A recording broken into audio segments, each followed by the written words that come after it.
Y es alerta en C5N, alerta en Mañanas Argentinas, nuevas revelaciones en torno al escándalo de coimas revelado en forma involuntaria por el amigo personal de Milei, el ex titular de la Agencia Nacional de Discapacidad, Diego Españuolo, quien respondió tras la difusión de los audios: ¿quién me grabó?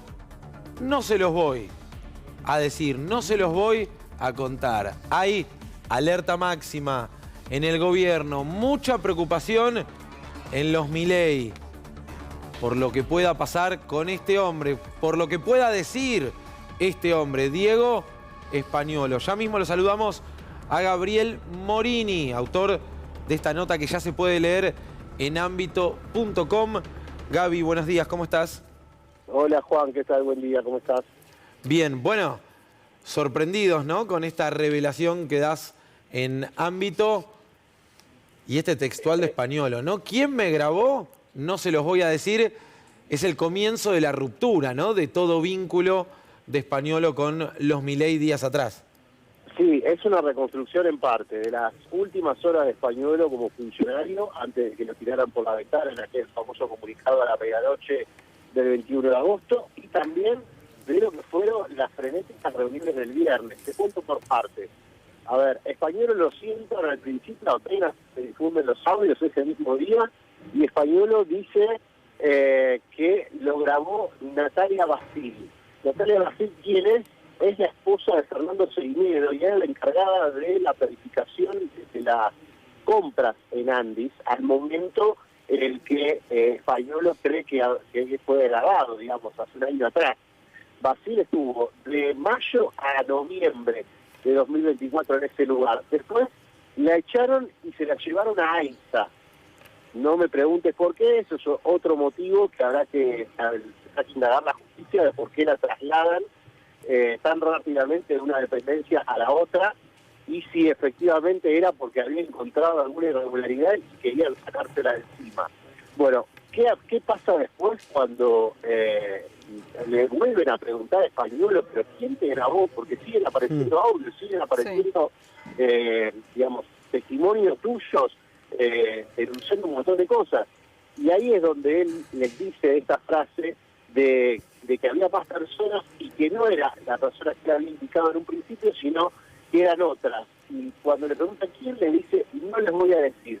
Fueron 6 horas en las que aguardaron el gobierno la renuncia de Españuolo. Incluso hubo un borrador que circuló por algunos lugares sobre que iba a plantear agotamiento moral por el tema de la difusión de los audios y demás para apartarse. No lo hizo y entonces lo terminan echando. Y ahí se termina de fracturar la relación y ya no atiende más los teléfonos y no hay más contacto con absolutamente nadie del Poder Ejecutivo. Esto es complicado porque después Santiago Viola, otro de los armadores, podríamos decir, si existiera una mesa judicial del gobierno, una de las asesores judiciales del gobierno, intenta poner los abogados de Españuolo. Esto, digamos, lo podemos reconstruir, pero algunos datos ya habían circulado sobre cómo había sido esta mecánica. ¿Y con qué se vuelve? Con la respuesta de no quiso los abogados nuestros. Claro. Y ahí tienen todo control y contacto con Españuolo porque no saben qué puede llegar a decir. Y de hecho, cuando aparecen los audios de Talín, ahí es donde está la crisis general. Y en esa crisis general se convoca una especie de comité de crisis en el cual llaman a todos los que tienen que ver con el área jurídica para contener a Javier Milei, que estaba absolutamente enfurecido con la posibilidad de que se sigan difundiendo audios de su hermana. Y es donde plantean, por un lado, ir con una denuncia genérica respecto a lo que ellos consideran que fue una suerte de espionaje ilegal, porque fue grabada dentro de... O sea que los audios de Españuolo no le molestaron tanto como el que conocimos de Karina, que tampoco era tan determinante, no decía nada tan comprometedor como los de Españuolo. No, es que el primero en darse cuenta que esto es un escándalo es Santiago Caputo. Es el primero en darse cuenta que esto iba a escalar. Ahora, la reacción de Javier Milei es recién cuando aparecen los audios de la hermana. y ahí es donde, digamos, le van a llevar una solución o reclama una solución a sus asesores. Y en ese momento es en el cual aprovecha Patricia Bullrich para, a través de Fernando Soto, hacer no solo la medida cautelar que vimos, que fue esta suerte de aberración respecto del tema de libertad de expresión, porque es la que marca la censura previa al impedimento de discutir los audios que sacó el juez Patricio Marianello, sino que también va por la vía penal y empieza a meter un montón de gente, una suerte de confabulación internacional de espionaje ruso mezclado con los periodistas, con allanamientos, con ex-espías, con toda una serie de una ensalada que en realidad responde más a los enemigos históricos de Patricia Bullrich que a lo que efectivamente está ocurriendo en este momento, ¿no? Gaby, ahí se produce también un quiebre dentro de los funcionarios. Gaby Tuni te saluda. ¿Cómo estás, Los Tuni? abogados de Españuelo, Rada y Arauz de la Madrid se mantienen en que no van a hacer nada por ahora, en que no se va a presentar ni como arrepentido, ni va a declarar, ni nada por el estilo, hasta que no se levante el secreto de sumario. ¿Qué mirada tenés? Bueno, es que efectivamente quieren saber qué más hay, pero me da la impresión de que Españuelo tiene que analizar cuál puede llegar a ser su honor y cuál eventualmente pueda llegar a ser la imputación que le procura la Fiscalía.